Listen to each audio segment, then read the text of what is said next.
do Senhor, gente. Graça e paz, eu sempre confundo. Vocês estão felizes? Amém? Glória a Deus, pode se assentar. Graças a Deus. Você que já contribuiu. Glória a Deus por isso. Estou muito feliz. Mais um dia estar aqui com vocês. O pastor Rafa fez o convite. E eu brinquei com o pastor Rafa que eu falei assim: o pedido do Rafa é igual ao pedido do general quando eu estava no exército. Eu era tenente e o general chegava assim: tenente, você pode fazer isso? Eu, com toda a educação, falava: é claro que posso, né, general? Então, quando o Rafa vem pedir alguma coisa, você pode pregar, Lucas? Eu falo assim: posso. E a gente fala só que pode por educação. Então, mais uma vez, Rafa, obrigado. Você já é um irmão em Cristo, já te amo demais. Gabi também. E vamos seguindo. Amém? Você está feliz? Glória a Deus, gostei disso. Nós vamos orar, pedir para que Deus continue falando conosco. Eu tenho certeza que você vai sair daqui hoje edificado. A Luiz bem falou todas as vezes que Jesus parava. Ele vai falar diversas vezes que Jesus parou. É porque alguém estava gritando, ou porque alguém estava clamando, ou porque alguém estava precisando de algo. Mas sabe o que fazia Jesus parar? Era ele ver que ali existia um coração que não tinha mais opção, e ele era a única opção na vida daquela pessoa. Que o seu coração seja encontrado por ele nessa noite como a sua única opção. Amém? Você pode orar por isso? Deus, mais uma vez na tua presença nós vamos, Jesus, com um coração grato, com um coração, meu Deus, ansiando pelo que o Senhor pode fazer e continuará fazendo nessa noite em nós. Que o Senhor ache dentro de nós um coração onde não temos diversas opções, mas a nossa única opção é o Senhor. A nossa única opção nessa noite é o Senhor derramar a tua glória sobre nós, derramar o teu amor e da tua misericórdia, para que nós possamos sair daqui marcados, meu Deus, e lavados pelo poder que somente a tua palavra pode produzir em nossas vidas. Nós te louvamos por isso e te agradecemos em nome do teu Filho Jesus. Amém.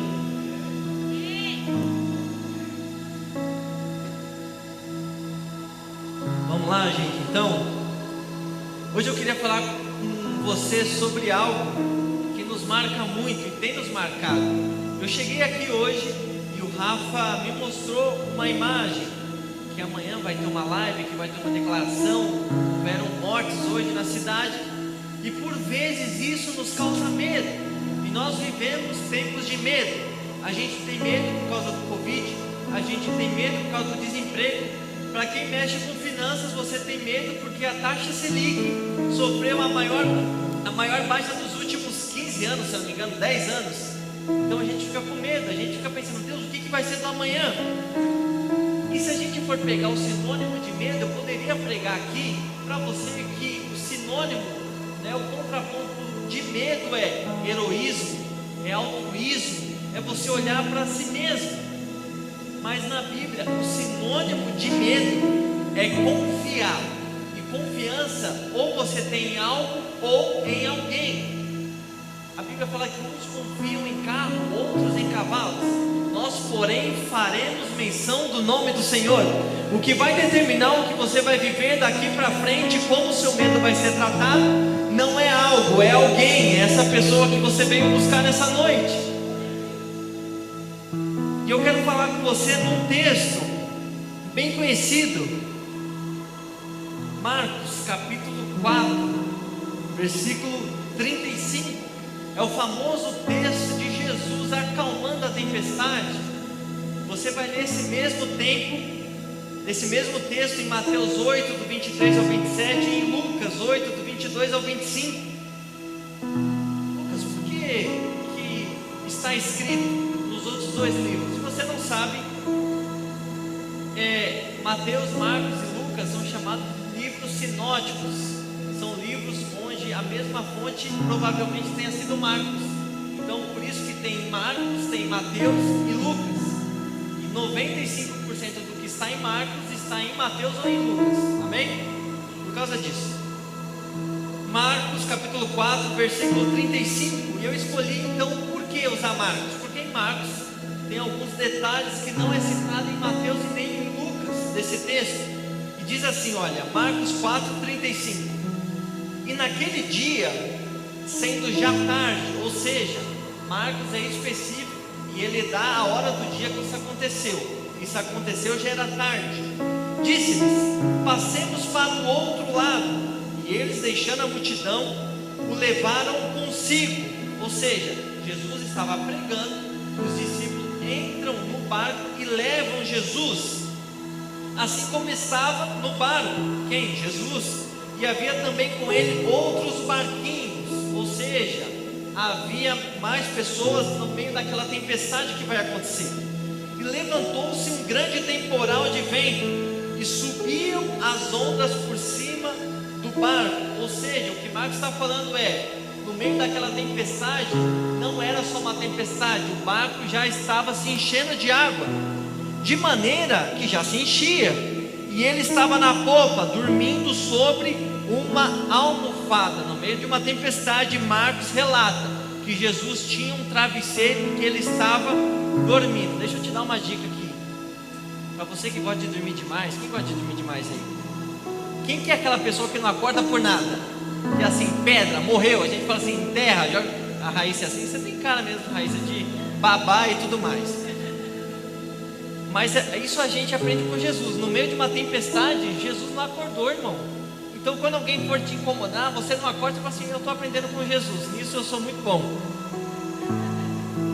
Mas despertaram-lhe dizendo: mestre, você não se importa que pereçamos? Os discípulos usando de sarcasmo.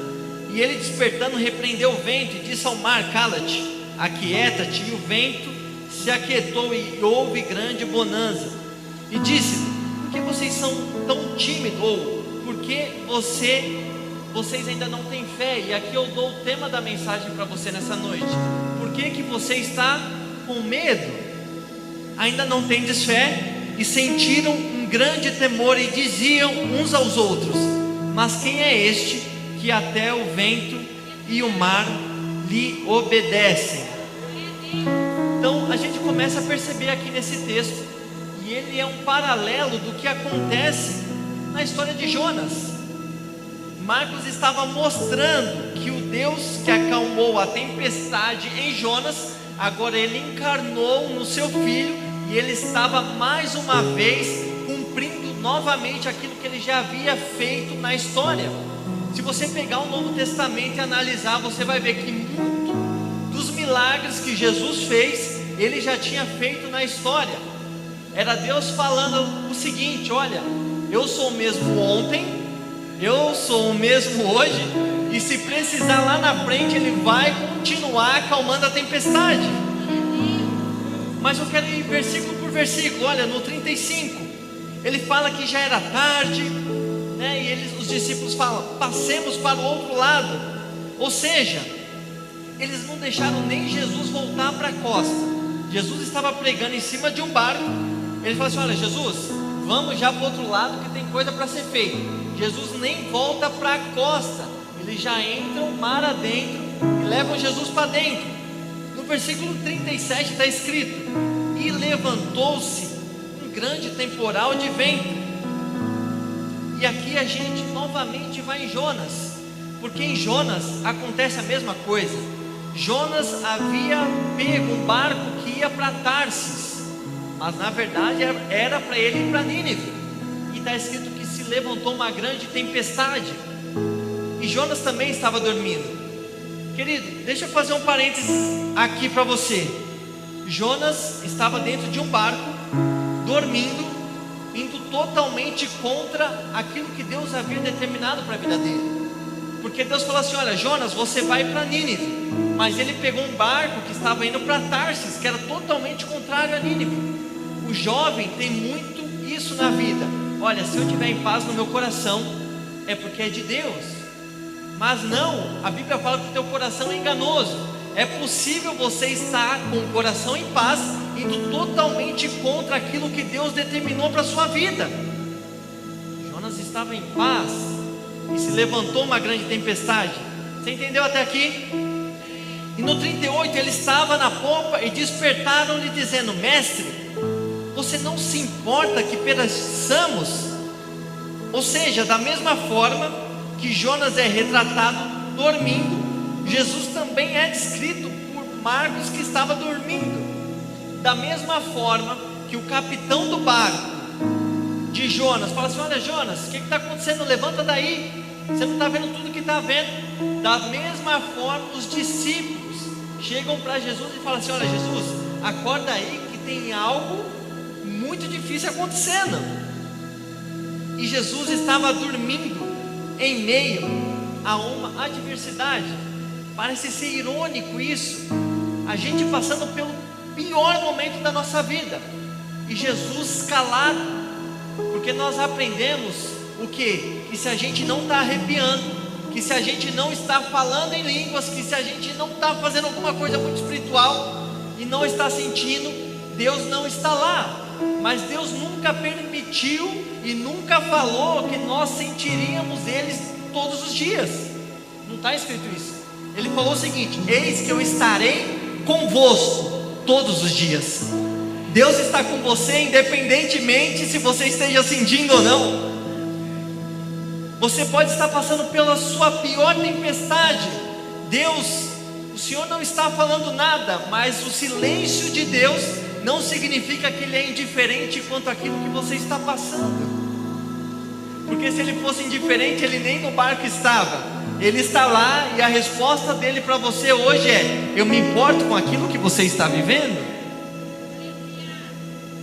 E era isso que estava acontecendo. E no 39 ele fala: e ele despertando repreendeu o vento e disse ao mar: cala-te, aquieta-te. E o vento se aquietou e houve bonança. Ou seja, Jesus repreendeu a tempestade. E eu gosto muito de olhar no original, pastor Rafael, porque no original a palavra repreendeu é a mesma palavra que Jesus usava e que está escrita para quando ele repreendia demônios. Mas espera, está escrito que ele repreendeu. Sabe por quê, querido? O poder de Deus sobre a natureza, sobre o demônio, ele não muda. Deus é poder sobre a natureza, Deus é poder lá no inferno, Deus é poder aqui na terra. E quando ele fala eu repreendo, não tem demônio no inferno, não tem natureza na terra, não tem Covid olhando para a tua vida e falando eu vou te matar. Se ele falou assim: olha, você vai passar, você pode ter certeza que você vai passar. Ele não te deu uma opção, ele te deu uma convicção: você vai passar. E a palavra que ele usa para cala-te, mar, aquieta-te, é uma palavra que era usada muito no hebraico para amordaçar. Era como se Jesus, no pior momento que aqueles discípulos estavam vivendo, tivesse pego a tempestade como se ela fosse uma pessoa e tivesse colocado uma mordaça na boca dela, dizendo: olha, quando eu falo, tudo que acontece em volta vai ter que me obedecer. Isso é maravilhoso, porque você começa a pensar na sua vida. Eu não sei o que você está passando, eu não sei o que você está vivendo, mas você consegue imaginar um Jesus pegando a sua dificuldade, pegando o seu problema, pegando a sua angústia, colocando uma mordaça nisso e dizendo: olha, isso não tem poder sobre a vida do meu filho, isso não vai paralisar ele, isso não vai derrotar ele. É o que Jesus estava fazendo aqui. Quando ele fala aquieta-te, cala-te, é usado na segunda pessoa, como se ele estivesse falando a alguém e colocando uma mordaça naquilo que a gente achava que seria o nosso fim. Jesus está falando: não é. Ele está colocando uma mordaça naquilo que você achava, vai me matar. Jesus está olhando e falando: vai nada. Tem gente olhando para você falando: agora ele morre. Jesus fala: é nada. Tem gente falando: agora acabou. Jesus falou: acabou nada, estou só começando. Tem gente falando assim: vai dar errado, não vai conseguir, vai quebrar a cara. Jesus está falando: olha, estou colocando uma mordaça. No 14 está escrito: e disse-lhes: por que vocês são tão tímidos? Vocês ainda não têm fé? E sentiram um grande temor.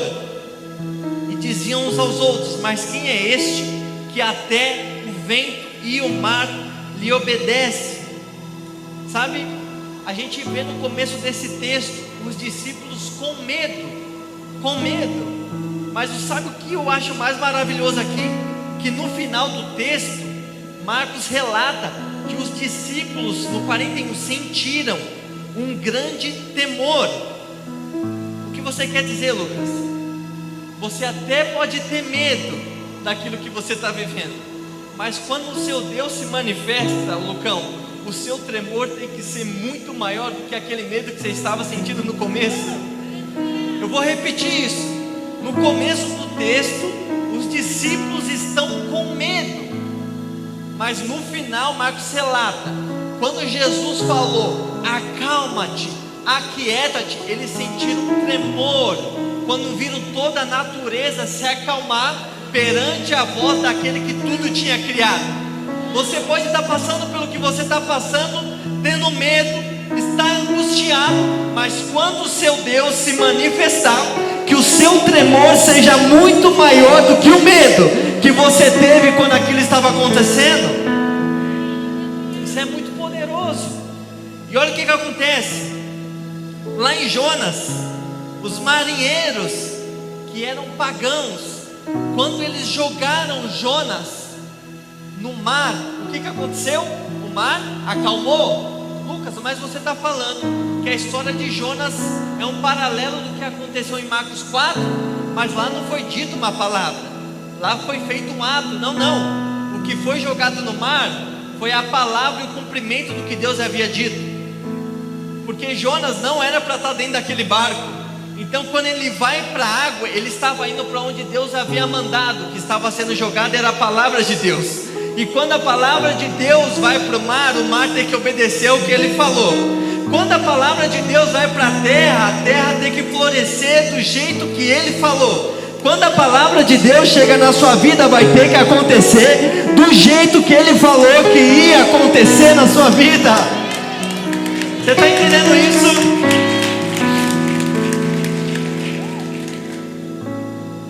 E eu quero ser rápido, eu vou aplicar isso com você. Nós vamos aplicar.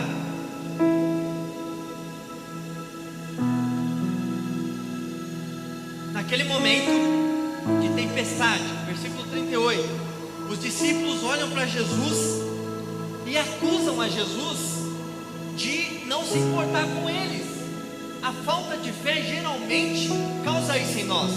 Sabe qual que é o pecado, ô Mateus, da nossa falta de fé? Sabe por que ela se torna tão grave? Porque geralmente a nossa falta de fé vem acompanhada de uma acusação contra Deus. Os discípulos olharam para ele e falaram assim: olha, você não se importa que nós pereçamos? A falta de fé fez eles olharem para Jesus e acusar de Jesus de estar indiferente quanto àquilo que eles estavam vivendo. A nossa falta de fé faz isso. A gente está passando por algo, mas porque a gente não tem fé, é mais fácil a gente acusar o Criador que Ele é indiferente conosco, do que reconhecer que o problema está em nós. Então os discípulos olharam e falaram assim: não vamos falar que nós estamos com falta de fé, vamos falar que Ele está sendo indiferente conosco. Eu aplico isso na sua vida dizendo: querido, quando chegar o momento da dificuldade, da luta, porque vai chegar, da tristeza, não use da sua falta de fé para afrontar Deus. É isso que causa o pecado da falta de fé tão grave. Às vezes a gente diz: não, falta fé, mas isso não é bonitinho, querido, isso é triste, porque geralmente a gente vai acusar a Deus de estar omisso quanto àquilo que nós estamos vivendo. E a palavra dele para você hoje é: eu não estou omisso, eu me importo, eu estou te vendo. Era isso que os discípulos estavam dizendo: olha, você não se importa. E Jesus, em um ato de misericórdia e humildade, ele mais uma vez escuta isso da boca de um homem, que ele poderia muito bem, por uma palavra, acabar com tudo aquilo ali e falar assim: você está me desrespeitando? Jesus não. Como ele fez lá com Zaqueu, Jesus sempre foi muito humilde. parênteses aqui, Jesus está passando e de repente tem um homem em cima de uma árvore. E Jesus olha para cima, mas naquela época só ficava em cima quem governava. Então quando Jesus olha para cima, ele está se colocando abaixo. Quando Jesus está passando, que ele olha para Zaqueu acima, o superior jamais ele olhava para cima. Até por isso o trono dos reis ficavam acima. Jesus não, querido. Jesus, aonde todo mundo está querendo glória, ele está querendo servir. Jesus, aonde todo mundo está querendo fazer um nome, ele está querendo te dar um nome. Aonde está todo mundo ganhar, Jesus está falando, comigo você ganha quando você perde. Aonde está todo mundo falando assim, agora eu vou vencer, ele fala assim, a sua maior vitória é se alegrar na aparente derrota que houve na cruz.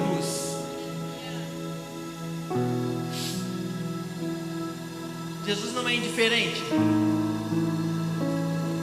Nenhuma tempestade é capaz de afundar o barco aonde está dormindo o Filho de Deus.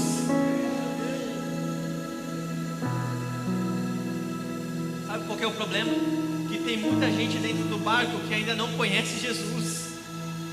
Os discípulos estavam ali até aquele momento, eles não conheciam Jesus. E Jesus, mais uma vez, num ato de amor e humildade, falou assim, olha, eu vou me revelar a eles. E ele mais uma vez, eu acredito que Jesus nessa hora, ele simplesmente falou assim, eu não vou considerar isso que ele está falando, até porque eles não haviam visto ainda a crucificação, o processo redentivo ainda não havia acontecido, historicamente falando. Então você percebe que hoje você não tem motivo mais, porque você já tem a história completa. O seu Cristo está no barco, o seu Cristo está com você. Ele foi a uma cruz para que você, ainda que passasse por aquilo, você soubesse que Ele não é indiferente quanto àquilo que você está vivendo. O terror dos discípulos com o que Jesus fez excede o seu medo inicial que eles tinham da tempestade. Querido, a presença do sobrenatural na nossa vida, ela tem que ser muito mais assustadora do que qualquer coisa que você está vendo. Você e nós ficamos assustados com o Covid, mas a gente tem que ficar assustado mesmo com o pensamento do que um dia o Senhor pode bradar na terra, e quando Ele bradar, quando Ele falar, agora eu vou dar um basta nisso, aí sim o homem tem que tremer perante isso. Você vai ter medo? Então garanta que quando Deus se manifestar, o seu tremor vai ser 10 vezes maior do que aquilo que você sentia lá no começo, acusando Ele de não estar com você. É isso que está escrito aqui. Eu lembro de um dia, com certeza isso já aconteceu com você, alguém pegar na sua mão para atravessar a rua quando você era menor. Alguém lembra disso? Lembra? Eu lembro de algo que um dia aconteceu lá em casa, 2 andares lá em casa e tal. Eu lembro que eu era criança e eu tinha muita sede, à noite eu tinha muita sede. Aí um dia fui lá no quarto do meu pai, bati e falei, pai, estou com sede. Ele falou assim, vai lá com você pegar água. E eu lembro perfeitamente que meu pai me ensinou. Lá na escada, quando a gente mudou, na escada de casa ainda não tinha o corrimão. E ele sempre falou assim, olha filho, anda do lado de dentro da parede, anda com a mão sempre na parede aqui. E ele me ensinou a descer a escada com a mão na parede. Mas ele falou assim, olha, à noite você me chama que à noite eu vou com você. E eu chamei ele, e eu lembro que ele pegou na minha mão, desceu a escada pelo lado perigoso. Você pode ter certeza que naquilo que você está passando, o lado do perigo, Jesus está falando, por esse lado você não dá conta de passar, deixa que eu passo por você. E ele está falando assim, ó filho, vai com a mão na parede, porque desse lado aqui eu estou resolvendo. E a gente começou a descer, aí passou pela sala e chegou na cozinha. E eu lembro que ele foi lá, pegou um copo de água, colocou no bebedouro que ficava em cima, e eu fiquei embaixo com a mão dada para ele, e eu olhava como, nossa, ele é o meu herói, ele não tem medo de nada. É assim que Jesus espera que você olhe para Ele nesse momento que você está vivendo. Olha, Ele não tem medo de nada. Ele tem todo o poder. Você entende isso? Você consegue olhar para esse Deus dessa forma? Aquele Deus em que você pega na mão e Ele está falando assim: ó, filho, está comigo. Quando eu falo, não tem nada na terra que desfale aquilo que eu falei sobre você. Quando eu resolvo bradar na terra, não tem homem em cima da terra que diga que não vai acontecer. Jesus espera que você olhe para Ele com um olhar de temor e fale assim: olha, eu confio demais em Ti. E a pergunta que eu quero te fazer hoje é a que eu fiz lá no começo: por que que você está com medo? Por que que você está com medo? Jesus perguntou isso para os discípulos, Rafa. Jesus chegou e falou assim: por que que vocês estão com medo? Poderia parecer uma piada. Sabe qual que é o problema? É que Jesus não deu risada. Jesus não começou a rir depois que Ele perguntou por que que vocês estão com medo. Ele está falando sério com você. Por que que você está com medo? Por que que você está com medo? O que estava acontecendo aqui, querido, a palavra tempestade, que é traduzida por seismos no grego, é uma palavra que é só usada mais 2 vezes no Novo Testamento. Quando Jesus morre, fala que houve uns seismos na terra, um terremoto, um furacão. Quando Jesus ressuscita, está escrito que houve uns seismos na terra. E aqui em Marcos 4,35 está escrito que houve uns seismos. Lucas, o que você quer dizer? O que os discípulos estavam passando não era uma aguinha batendo de um lado para o outro dentro do barco. Era a pior tempestade que alguém poderia passar. Se era um terremoto, se era um furacão, eu não sei, mas era algo grande que estava acontecendo. E sabe o que Jesus está te perguntando? Por que que você está com medo? Por que que você ainda não tem fé? Por que será que no meio disso tudo que a gente vive e que nós estamos vivendo, a gente consegue acreditar que um Covid é capaz de matar alguém que está servindo a Ele? Por quê? Por causa do medo. Porque se eu acreditar, querido, isso é uma crença minha, que o Covid pode me matar, Deus nunca foi o meu Deus. Se eu acreditar que o Covid pode determinar o meu destino, Deus nunca foi o meu Deus. Lucas, mas tem gente morrendo. Está morrendo porque Deus permitiu. Agora você falar que o Covid mata alguém, não mata. O Covid só tem autorização de Deus para fazer alguma coisa na terra. E a gente vive com medo do amanhã. Devemos tomar as prevenções? Devemos. Precaução? Devemos. Mas Jesus ainda está na proa, acordando, dando uma bocejada e dizendo para você: você acha que isso aqui é coisa demais para mim? A gente costuma maximizar tudo aquilo que a gente acredita que ninguém possa fazer. Quando você olha para algo, você fala assim: isso é impossível fazer. Você pode ter certeza que isso vai ser muito grande. E o que Jesus estava mostrando aqui, que realmente existem coisas que são grandes demais para o humano.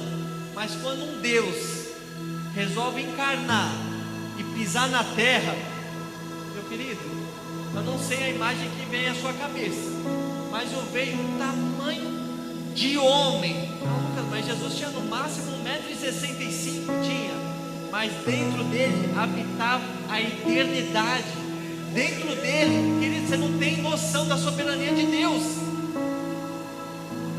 Em Gênesis capítulo 1, versículo 2, Ele faz tudo pelo poder da palavra. Em Jonas, Ele faz pelo poder da palavra. No Novo Testamento, Ele vai fazer pelo poder da palavra. Todas as vezes que Deus faz algo na terra, Ele faz pelo poder da palavra. Você está aqui porque algum dia Deus falou algo com você. E todas as vezes que Deus fala, a palavra dele fala que o que Ele disse não volta para Ele vazio. Então eu entendo que o que Deus falou para você vai voltar para ele de alguma forma de algo que já foi realizado. Você está entendendo isso? Você está com uma cara de assustado. Eu acho engraçado isso. Você fica assim. Fica de pé. Eu já vou encerrar. Eu quero orar por você. Vai dar 30 minutos já. E eu quero orar por você que sem um sentimento como eu posso dizer, de arrogância talvez, de prepotência, você reconhece, fala assim: olha, Lucas, tem momentos que eu tenho sentido medo. Eu sei que Jesus está no barco, eu sei, mas eu ainda estou com medo. Eu quero orar por você. Vem aqui na frente. Vem aqui na frente. Você que quer receber uma oração. Esse é o primeiro convite. Estou te esperando. E o segundo convite é para você ainda que não tomou uma posição perante aquele que está no barco. Como assim, Lucas? Você já viu tantas coisas acontecer na vida da sua família, na sua vida, e você ainda não tomou uma opção de verdadeiramente passar a crer naquele que está junto com você. Você nunca reconheceu Jesus como Senhor da sua vida. Você nunca reconheceu que você precisa dele, não para fazer nada por você, não para ser um amigo que vai te dar vários presentes, não, mas por ser alguém que é capaz de fazer o que ninguém pode fazer por você, que é salvar a tua alma. Tem alguém nessa condição aqui? Fala assim: olha, Lucas, hoje eu quero reconhecer a Jesus como Salvador da minha vida. Tem alguém aqui? Todos são cristãos? Todos são cristãos? Levanta a mão quem é cristão para eu ver. Tem um aqui, ó, glória a Deus. Igreja, tem uma alma aqui. Você consegue aplaudir a Deus? Aleluia. Eu vou perguntar novamente. Ele está tomando a melhor decisão da vida dele, reconhecendo isso. Se fosse há 2000 anos atrás, Jesus estaria fazendo um apelo, e nessa hora, sabe quem estava vindo na frente? Estava vindo Pedro, Gabi, estava vindo Tiago, estava vindo João aqui na frente, falando assim: olha, eu quero conhecer a Cristo. Tem mais uma pessoa aqui. Nessa hora, quem estava vindo, tem mais outra menina ali vindo chorando. Quando o amor de Deus encontra alguém, igreja, não tem como. Ele chega.